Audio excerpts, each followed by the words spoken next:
Today we will start structural organization of a cell. Before this, we have already studied what is a cell, these important points,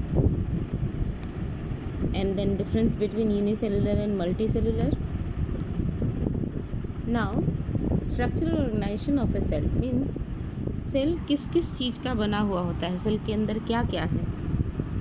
तो तीन important चीज़ है. क्या क्या है? Plasma membrane, nucleus और cytoplasm. सबसे पहले देखते हैं प्लाज्मा मेम्ब्रेन क्या है. प्लाज्मा मेम्ब्रेन को डिस्कवर किया था सी नैगेली एंड सी क्रैमर ने 1855 में. आप नीचे देख सकते हैं कि ये जो डायग्राम है, इस डायग्राम में क्या दिख रहा है कि एक लेयर है, उस लेयर में कई सारे प्रोटीन्स निकले हुए हैं, कुछ एम्बेडेड प्रोटीन्स भी हैं. तो ये जो लेयर है वो लिपिड का बना हुआ है और कुछ दो तरह के प्रोटीन होते हैं. कुछ प्रोटीन जो है वो बीच बीच में होते हैं और कुछ प्रोटीन बाहर बाहर की तरफ होते हैं. फंक्शन क्या है इसका? It allows the entry and exit of some materials in and out of the cell. ठीक है. It also prevents the movement of some other materials. It is a very thin, elastic, living and selective permeable membrane. Selective क्यों बोलते हैं इसको? क्योंकि ये कुछ चीज़ों को ही अंदर आने देता है सेलेक्ट करके और कुछ चीज़ों को ही सेल से बाहर जाने देता है, सबको नहीं अंदर बाहर जाने देता है. It is made up of lipid and protein. It encloses nucleus and cytoplasm. तो अगर प्रोकैरियोटिक सेल है तो प्रोकैरियोटिक सेल में न्यूक्लियर मेम्ब्रेन नहीं होता है, तो यानी कि पूरे सेल को कवर कौन करता है? Plasma membrane. और अगर यूकैरियोटिक सेल है तो यूकैरियोटिक सेल में न्यूक्लियस के चारों तरफ न्यूक्लियर मेम्ब्रेन और साइटोप्लाज्म के चारों तरफ प्लाज्मा मेम्ब्रेन. ठीक है. और ये प्रोटेक्ट करता है पूरे सेलुलर कंपोनेंट को. अब एक नया टॉपिक है. टॉपिक ये है कि अगर कोई सब्सटेंस सेल के अंदर बाहर करता है तो क्या होता है? How does the movement of substance take place into the cell? How do substances move out of the cell? कैसे अंदर बाहर होता है? So there are two. The first one diffusion and second one osmosis. ठीक है. So पहला osmosis. The movement of water molecule through a selectively permeable membrane is called osmosis. Osmosis takes place from a region of high concentration to a region of low water concentration through a semi permeable membrane. Significance क्या है इसका? तो सब significance है सबसे पहले तो कि जो भी ऐसे मॉलिक्यूल्स हैं जो एक तरफ हाई कंसनट्रेशन में होते हैं और दूसरी तरफ लो कंसनट्रेशन में होते हैं, वो हाई से लो की तरफ चले जाते हैं. तो जैसे प्लांट में वाटर का मूवमेंट हुआ या गैसियस एक्सचेंज हुआ लीव्स के बीच में, ये सारा कैसे होता है? High concentration to low concentration की तरफ होता है. जैसे आप यहाँ देख सकते हैं कि ये जो डायग्राम बना हुआ है, इस डायग्राम में क्या दिख रहा है कि एक बॉक्स है और उस बॉक्स के बीचों बीच एक सेमी परमिएबल मेम्ब्रेन है. एक तरफ रेड मॉलिक्यूल्स ज़्यादा है और ब्लू मॉलिक्यूल्स कम है, दूसरी तरफ ब्लू मॉलिक्यूल्स ज़्यादा है और रेड मॉलिक्यूल्स कम है. तो क्या हो रहा है कि ये ऑस्मोसिस हो रहा है. कैसे हो रहा है ऑस्मोसिस? रेड मॉलिक्यूल्स अपने हाई कंसंट्रेशन से लो कंसंट्रेशन की तरफ जाने की कोशिश करने लगेगा और ब्लू मॉलिक्यूल्स अपने हाई कंसंट्रेशन से लो कंसंट्रेशन की तरफ जाने की कोशिश करने लगेगा. मगर ये जो सेमी परमिएबल मेम्ब्रेन है, इस मेम्ब्रेन में इतना छोटा छोटा गैप है कि इससे रेड वाला पार नहीं कर सकता, सिर्फ ब्लू वाला पार कर सकता है. तो ऐसे केस में क्या होगा? रेड एक तरफ ज़्यादा होते हुए भी दूसरी तरफ नहीं जा पाएगा क्योंकि गैप बहुत छोटा है, लेकिन ब्लू वाला जा सकता है. So blue, the molecules which are represented as blue can move from its high concentration to low concentration. Now this is the significance of osmosis. Absorption of water by roots and root hairs. Water moves from one cell to another cell. It controls the amount of water within the cell. It controls various physiological activities. opening and closing of stomata, splitting of fruits due to over irrigation, dehiscence of fruits and seed for dispersal। तो high concentration से लो concentration की तरफ कोई भी molecule अगर move करता है तो उसको हम क्या कहते हैं, डिफ्यूजन कहते हैं, सिंपल डिफ्यूजन कहते हैं।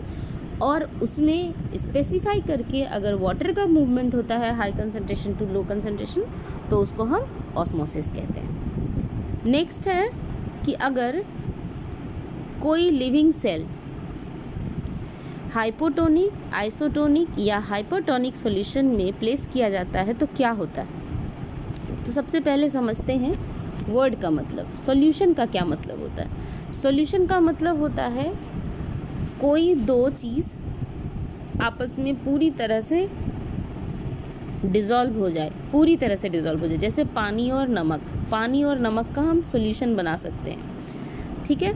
तो तीन तरह के सॉल्यूशन होते हैं, हाइपरटोनिक, आइसोटोनिक और हाइपरटोनिक सॉल्यूशन, ठीक।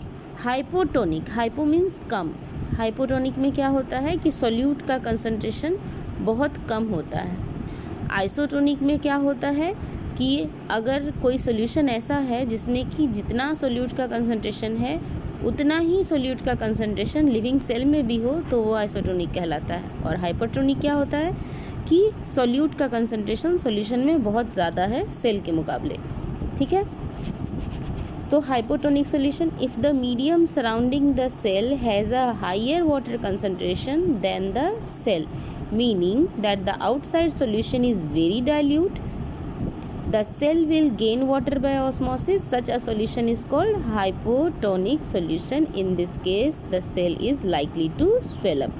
कहने का मतलब है कि अगर कोई सॉल्यूशन है और उसमें सॉल्यूट का कंसंट्रेशन कम, सॉल्वेंट का कंसंट्रेशन ज़्यादा यानी वाटर का कंसंट्रेशन ज़्यादा है, और उसमें अगर हम किसी सेल को प्लेस करते हैं तो सेल धीरे धीरे स्वेलअप हो जाता है। जैसे एग्जाम्पल में अगर हम पानी में चीनी घोल दें, हल्का सा चीनी घोल दें, तो चीनी का कंसंट्रेशन कम और पानी जो कि बहुत ज़्यादा है, तो ऐसे में उस पानी में, उस सॉल्यूशन में अगर हम कोई लिविंग सेल जैसे मान लीजिए कि किशमिश डालते हैं तो क्या होता है, किशमिश धीरे धीरे फूल जाता है, रेजिन्स क्या होगा, फूल जाएगा। तो ऐसे में क्या हुआ कि सेल जो है वो स्वेलअप कर गया, क्योंकि बाहर, सेल के बाहर पानी ज़्यादा है और सॉल्यूट बहुत कम है। नेक्स्ट है आइसोटोनिक सॉल्यूशन। अब ऐसा सॉल्यूशन है कि जिसमें बाहर भी पानी उतना ही है और सेल के अंदर पानी भी उतना ही है, मतलब दोनों तरफ पानी का कंसंट्रेशन सेम है, तो पानी ना अंदर से बाहर जाएगा ना बाहर से अंदर आएगा।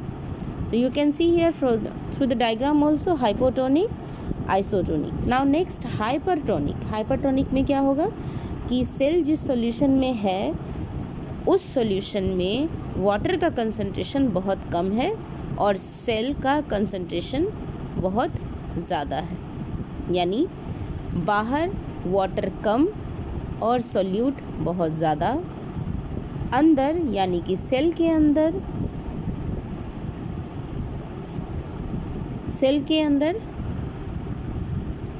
वाटर ज़्यादा और सॉल्यूट कम। तो ऐसे में क्या होगा, ऐसे में सेल के अंदर चूँकि वाटर ज़्यादा है तो धीरे धीरे ज़्यादा वाटर से कम वाटर की तरफ, यानी बाहर की तरफ सेल से पानी निकलना शुरू हो जाएगा और सेल धीरे धीरे क्या होगा, श्रिंक कर जाएगा। सेल क्या होगा, श्रिंक कर जाएगा। जैसे मान लीजिए कि हम क्या होता है, अगर हम सब्ज़ी बनाते हैं घर में तो हम नमक जब डालते हैं तो क्या होता है, सब्ज़ी के अंदर, सब्ज़ी जो कच्चा सब्ज़ी है उसके अंदर पानी ज़्यादा होता है और बाहर पानी कम है, और जैसे ही हमने नमक डाला तो बाहर सॉल्यूट का कंसंट्रेशन ज़्यादा हो गया, ठीक। अंदर पानी ज़्यादा है तो अंदर से पानी बाहर की तरफ निकलने लगता है, यानी सब्ज़ी पानी छोड़ने लगता है। आपने घर में भी देखा होगा जब हम आम का अचार बनाते हैं तो जब हम कच्चे मैंगो पे नमक डालते हैं तो धीरे धीरे वो पानी छोड़ने लगता है। क्यों? क्योंकि अंदर पानी ज़्यादा है और बाहर कम।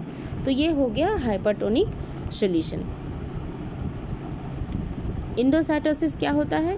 एंडोसाइटोसिस होता है किसी सेल के अंदर मॉलिक्यूल्स का आना, इसको कहते हैं एंडोसाइटोसिस, ठीक है।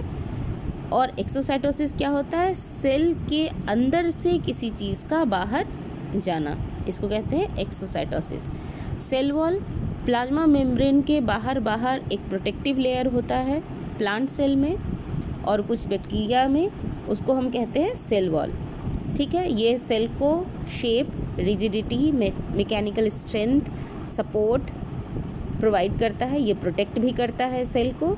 ठीक है, और ये एक्सपैंड नहीं होने देता, मतलब बाहर सेल एक्सपैंड होके बर्स्ट नहीं करेगा। अंदर प्लाज्मा मेम्ब्रेन एक्सपैंड हो सकता है लेकिन बाहर वो बर्स्ट नहीं करेगा।